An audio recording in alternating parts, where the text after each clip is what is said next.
नमस्कार, news capital express में आपका स्वागत है। बुलेटिन की शुरुआत करते हैं खास खबरों के साथ। वैसे अपने भाषण में कहा, पहली बार जबलपुर आया हूँ, इंशाअल्लाह ये आखिरी मर्तबा नहीं होगा। अल्पसंख्यक समाज हो, आदिवासी हो या दलित, जब तक ये लोग तीडर पैदा नहीं करेंगे तब तक कुछ नहीं हो सकता। मध्य प्रदेश में मुसलमानों का जो हाल है वो सबके सामने है। मुझे मालूम है कि मेरे यहाँ से जाने के बाद कांग्रेस बीजेपी वाले लोग बोलेंगे कि ओबीसी जबलपुर में आकर भड़काऊ भाषण देकर गया। जबलपुर हो या मध्य प्रदेश, मुसलमानों की खराब हालात है। मैं पूछता हूँ, इसके लिए कौन जिम्मेदार है? इस क्षेत्र में पिछड़े हैं मुसलमान। ओबीसी ने अपने भाषण में आगे कहा, all India survey of education की रिपोर्ट के मुताबिक हायर एजुकेशन में लगभग 30 लाख लोग रजिस्टर्ड हैं।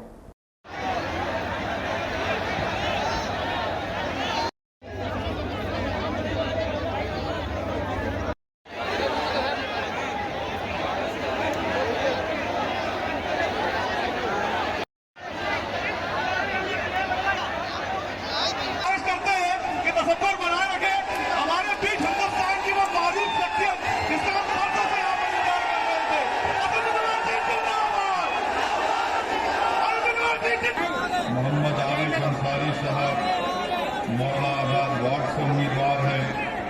अब कांग्रेस पार्टी में दमखम नहीं रहा, अब कांग्रेस पार्टी नहीं आने वाली है, याद रखो मेरी इस बात पर। कांग्रेस पार्टी चाहे मध्य प्रदेश हो, भारत हो, बल्कि जितना जल्दी कांग्रेस पार्टी खत्म हो जाए वो भारत के लोकतंत्र के लिए बहुत अच्छा होगा।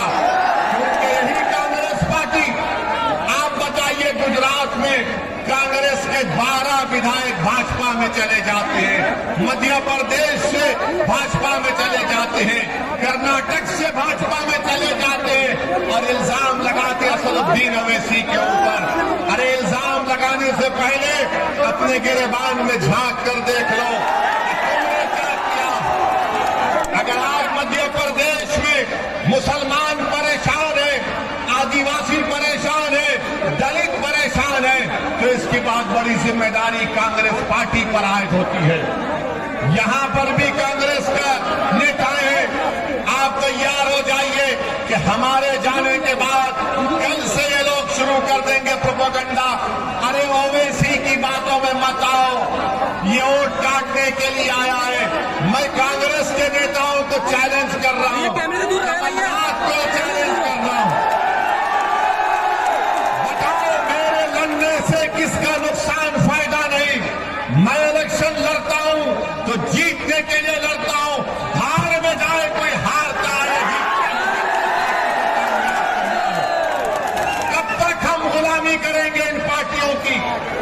क्या आप कांग्रेस के गुलाम हैं? क्या आप मोदी से डरते हैं?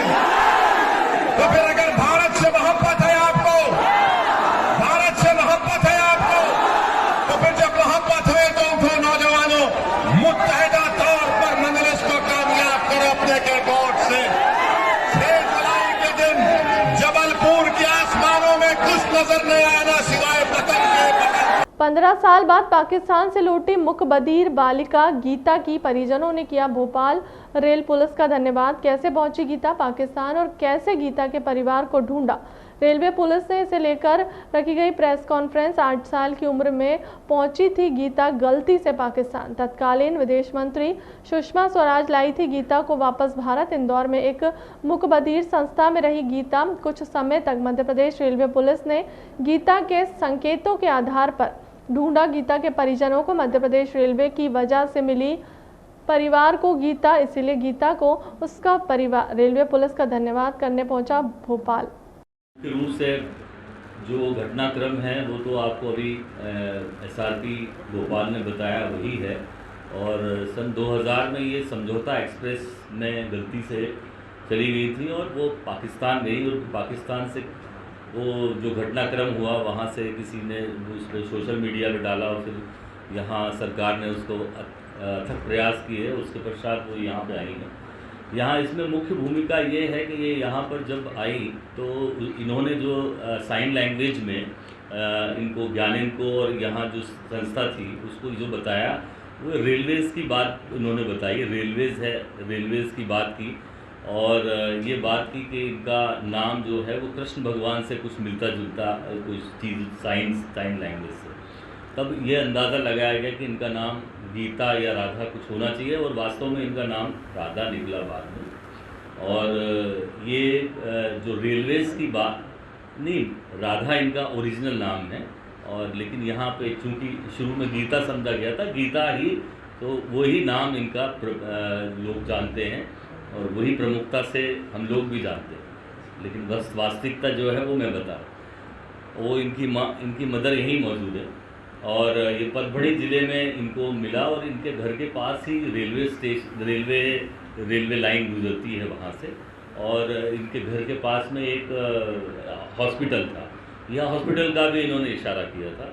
उसी आधार पे इनके घर पे जाया गया वहाँ पे, और इनके पेट पे कोई निशान था, उस निशान के ज़रिए जो है ये आइडेंटिफाई हुआ कि ये सेम वही बच्ची है जो 2000 में गई थी। फिर इसके घर वालों ने भी इसको आइडेंटिफाई किया, और कुछ काफ़ी दिनों तक ये इंदौर में एक संस्था में रही है, और उसके पश्चात जो है ये आनंद संस्था के और एक पहल करके एक अभी संस्था है वहाँ पर महाराष्ट्र में, वो इसको आजकल वो इनको सिखा रही हैं और इनको लिखा पढ़ा रही हैं वहाँ पर।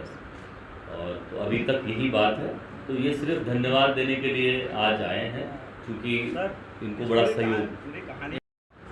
इनके माँ बाप तक वस्तुतः जो पूरी कहानी है वो मैं आपको ये यहाँ पर आए थे, और इन्होंने जो इशारे किए थे उस आधार पे इनको ये सोचा गया कि ये साउथ की तरफ के कहीं की है, और इनके घर के पास में जो साइंस दिए थे इन्होंने उस साइन के आधार पर, और रेल की बात की तो अलग अलग इलाकों में यहाँ पर तत्कालीन जो स्पेशल डीजी थे अरविंद कुमार साहब, उन्होंने पोस्टर्स छपवाए सब जगह रेलवेज में, और यहाँ से इनके साथ में डेडिकेटेड स्टाफ लगाया। एक इंदौर से एक कांस्टेबल लगी थी जो इन्हीं के साथ रहती थी, और ये ज्ञानेंद्र और इनकी संस्था के लोग थे। धीरे धीरे ये महाराष्ट्र जब आइडेंटिफाई हुआ कि महाराष्ट्र की तरफ के कहीं के होना चाहिए, फिर ये जोग्राफिकली ये देखा गया कि कहाँ होना चाहिए लोकेशन इसका, जहाँ ऐसी जगह जहाँ पर रेलवे स्टेशन के पास में कोई अस्पताल है, तो इनके घर के पास में एक मैटरनिटी होम है, वहाँ पे वहाँ की पुलिस से भी इन्होंने संपर्क किया, तेलंगाना गए, ये सब पूरे भारतवर्ष में घूमे हैं, उसके बाद ही तो ये सब लोग यहाँ ढूंढ पाए। इसी के कारण से शायद ये लोग आज यहाँ तक आए हैं। मुख्यमंत्री शिवराज सिंह चौहान की अध्यक्षता में संपन्न हुई कैबिनेट की बैठक, मुख्य बिंदुओं पर लगी कैबिनेट की मुहर। मुख्यमंत्री शिवराज सिंह चौहान के गृह क्षेत्र बुधनी और उज्जैन में चिकित्सा महाविद्यालय खोलने के प्रस्ताव पर लगी मुहर। 23 विकास खंडों में 23 ITI खोलने के लिए सरकार ने कैबिनेट में किया फैसला। शिक्षा के क्षेत्र में टेक्निकल क्षेत्र के लिए राज्य सरकार ने बड़ा फैसला किया है। नेशनल फॉरेंसिक साइंस यूनिवर्सिटी के लिए भी जमीन देने के लिए सरकार ने फैसला किया। केंद्र सरकार के निर्देश पर राज्य सरकार ने यूनिवर्सिटी खोलने का फैसला किया है। मुख्यमंत्री ने निःशुल्क जमीन देने का निर्णय लिया है। मध्य प्रदेश कैबिनेट कमांड देना। मध्य प्रदेश कैबिनेट की बैठक आज वल्लभ भवन में माननीय मुख्यमंत्री शिवराज सिंह जी चौहान की अध्यक्षता में संपन्न हुई, जिसमें अनेक महत्वपूर्ण निर्णय हुए। आज की बैठक शिक्षा के क्षेत्र में, सिंचाई के क्षेत्र में, रोजगार के क्षेत्र में, किसान के क्षेत्र में अति महत्वपूर्ण बैठक थी।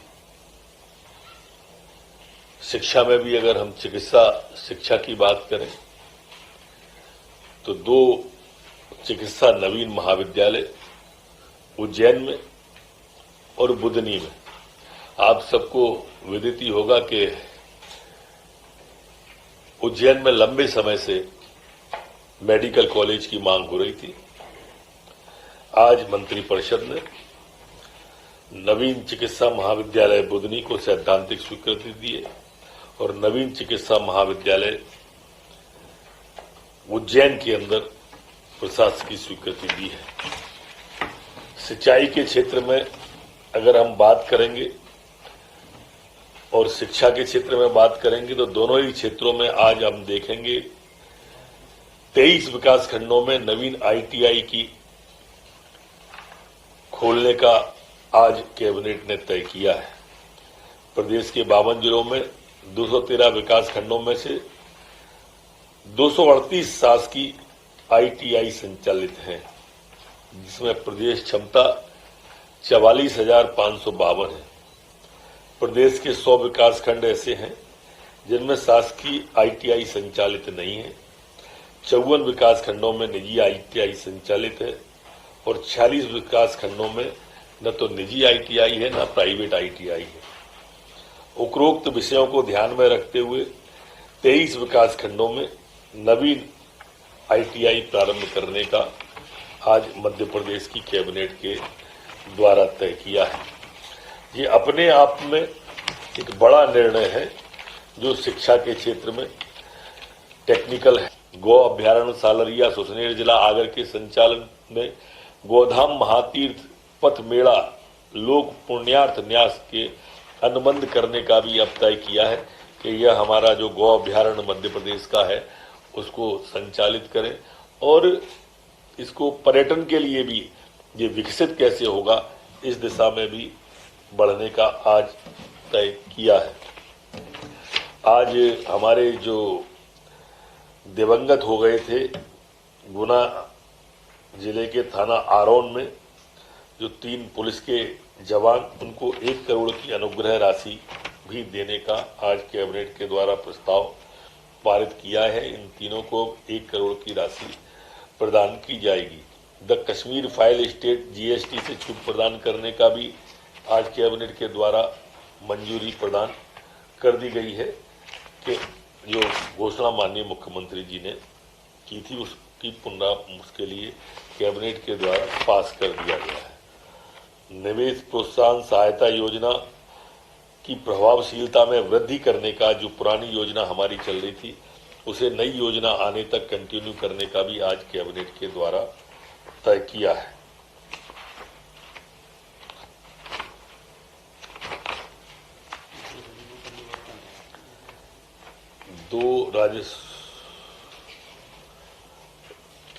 राजस्व विभाग की सुदामा नगर उज्जैन स्थित विनोद मिल परिसंपत्ति का निवर्तन को कैबिनेट के मंजूरी दी है और राजस्व विभाग के ग्राम सिरौल जिला ग्वालियर स्थित भूमि परिसंपत्ति के निवर्तन की भी मंजूरी कैबिनेट के द्वारा दी गई।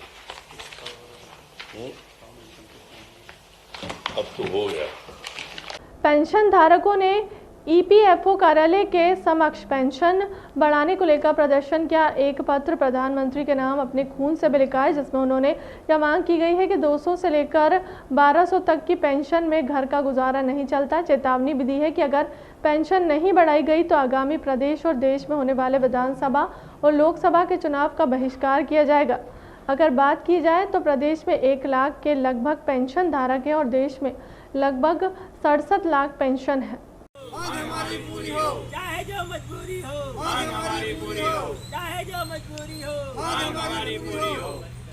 अरे अभी तो ये लड़ाई है, आगे लोग लड़ाई है। अरे अभी तो ये लड़ाई है। राष्ट्रीय संघर्ष समिति गत 5 वर्षों से आंदोलन पूरे भारत में आंदोलनरत है। इसलिए कर रही है आंदोलन कि हम लोगों ने निगम संस्थाओं में सेवाएं की हैं 30-35 साल।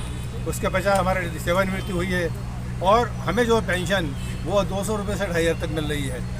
यही ईपीएफओ ऑफिस वाले इन्होंने इसके पहले 1971 में पारिवारिक पेंशन चला करती थी। 1995 में एक नई पेंशन लागू की है, न्यू पेंशन 16/11/95 से। जब ये आई है 16/11/95 से तो इन्होंने जनवरी 96 में अच्छा प्रचार किया और ये बताया गया कि साहब ये पेंशन बहुत योजना अच्छी है। 1995 इसमें गवर्नमेंट से आपको 10% ज़्यादा पेंशन मिलेगी, इसका हर 3 साल में इसका जो है तुलना की जाएगी। इस टाइप के दुनिया भर के जो है वो हमको आश्वासन मिले और उन्होंने प्रचार प्रसार किया, वो उसका कोई बेनिफिट नहीं है। आज हम 15-20 साल से जो है सेवानिवृत्त हो गए। जो सैलरी हमको जो सैलरी से हमने जो डिडक्शन किया था पेंशन हमारी जो हमको 1200 रुपये किसको मिल रही है, मतलब 200 रुपये से लेके 2,500 तक पेंशन मिल रही है।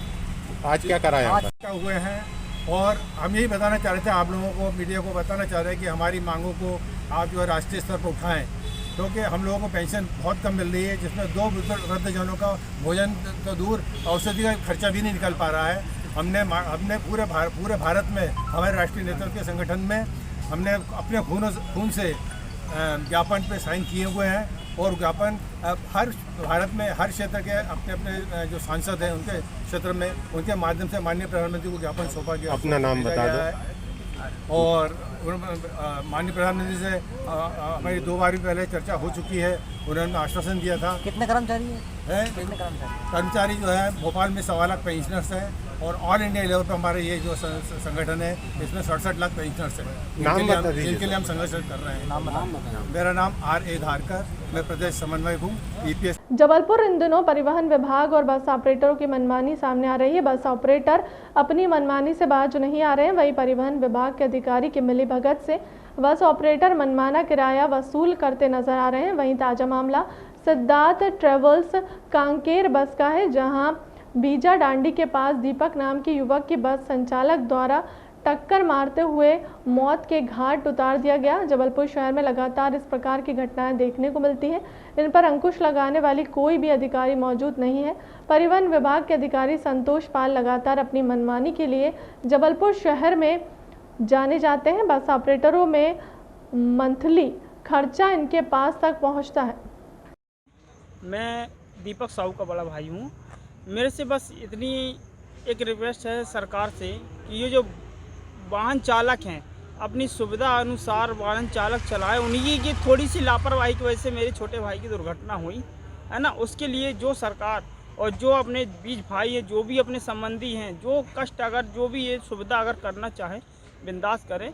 मगर कहने का मतलब ये है सरकार से कि जो भी वाहन चालक हों उनसे हाथ जो निवेदन है कि भाई अपना कानून अपना व्यवस्था जो भी हो पालन से तो बिल्कुल निभारी करें, है ना। इसमें क्योंकि देखो एक ड्राइवर चलाता है मगर 100 आदमी उसमें बैठे रहते हैं। किस लिए? क्योंकि एक ड्राइवर के भरोसे अगर वो ड्राइवर लापरवाही करता है तो 100 आदमी की व्यवस्था हो यानी गड़बड़ होती है ना। तो उसमें कहने मतलब ये बड़े भाई कि अगर हमारा अगर छोटा भाई अगर ऐसी लापरवाही में अगर जैसे जो भी हो दुर्घटना की वजह से जो भी हो सरकार जो चाहे वैसी योजना निकाल सकती है, वैसा अपना कार्य सोच सकती है। मगर उनसे यही निवेदन है कि हमारे जो फूफा जी हैं उनके हम यानी भतीजे हैं फूफा जी के, है ना। तो उनकी कहने मतलब कि भाई गरीबी स्थिति में रोज़ कमाने खाने वाले हैं। उनसे हाथ जो निवेदन है कि छोटे भाई के ऊपर जो हो सके जैसी हो सके उनसे ये निवेदन है कि भाई वो कार्य पूरा करें अपना। और मनोज साहू हमारा नाम है जी। मध्य प्रदेश जिला शहडोल के कांग्रेस के प्रभारी मंत्री का आगमन हुआ। इस दौरान ब्योहारी नगर का दौरा भी किया गया, जिसमें समस्त कांग्रेस पदाधिकारी और कार्यकर्ताओं की उपस्थिति के साथ सहारा भवन में बैठक और चुनाव से संबंधित जानकारी ली गई। प्रभारी मंत्री और कांग्रेस कार्यकर्ताओं के साथ स्वतंत्रता संग्राम सेनानी R.K. पांडे की तस्वीर पर माल्यार्पण कर श्रद्धांजलि दी गई। इस मौके पर ब्लॉक अध्यक्ष विनोद ताम्रकर, महिला ब्लॉक अध्यक्ष जरीना खान और समस्त कार्यकर्ता पदाधिकारी मौजूद रहे। आज पिछले 7-8 वर्षों से देख रहे हैं, हर जगह बनी सरकारों को गिराना, उनको डिस्टेबलाइज करना। मोदी का केवल इतनी दृष्टि हो और यही शिवराज की दृष्टि है। ये चुनाव भी जो हो रहे हैं, चाहे वो ग्राम पंचायत के हो रहे हों और चाहे नगरीय निकाय के चुनाव हो रहे हों, ये सरकार कराना नहीं चाह रही थी। हम सब जानते हैं कि इस चुनाव के लिए भी कितनी बार हाई कोर्ट, सुप्रीम कोर्ट तमाम जाना पड़ा, तब जाकर के सुप्रीम कोर्ट के दिशा निर्देश पर ये चुनाव हो रहा है।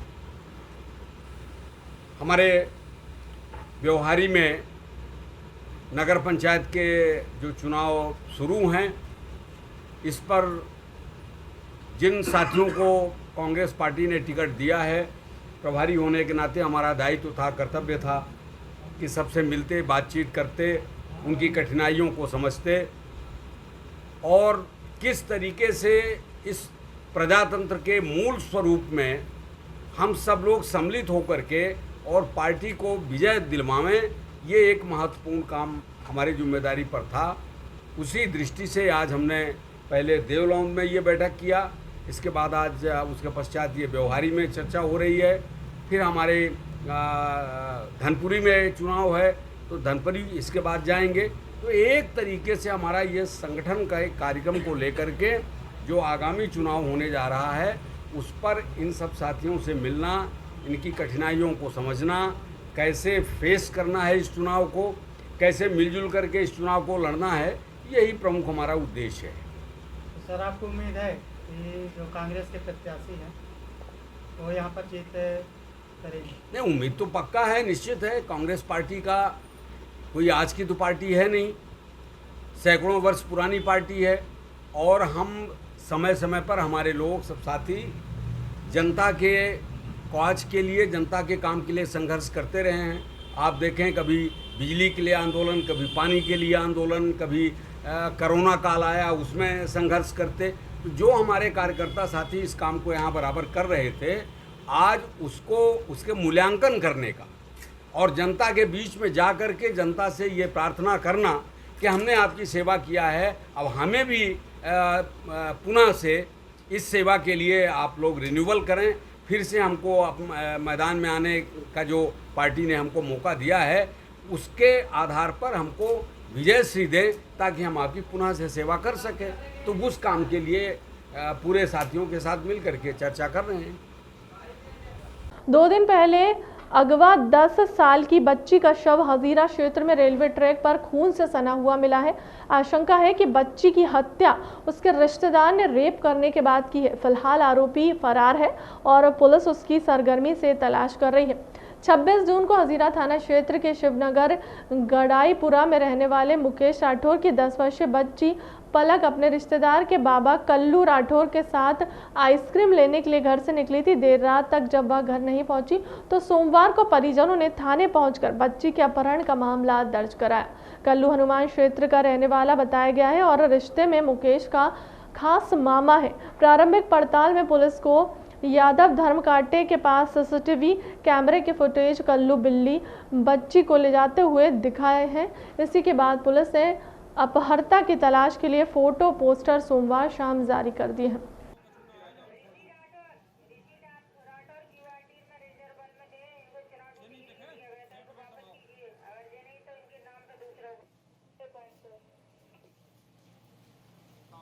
चलो उठाओ।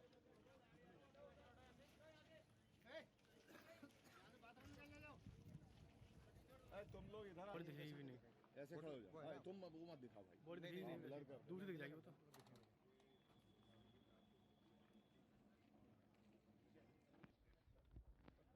एमपी के निकाय चुनाव में प्रत्याशियों के शराब बांटने की अनुमति छिंदवाड़ा के सहायक आबकारी अधिकारी आयुक्त ने दी है अनुमति। प्रशासन के चुनाव में बांटी जाने वाली शराब की लिस्टिंग की है। प्रत्याशियों के चुनावी खर्च में जुड़ेगा शराब बांटने का पैसा। कांग्रेस ने निर्वाचन आयोग से की शिकायत। एक बार फिर आबकारी आयुक्त राजीव दुबे ने अपना पल्ला झाड़ा। उन्होंने कहा कि मुझे इसकी जानकारी नहीं।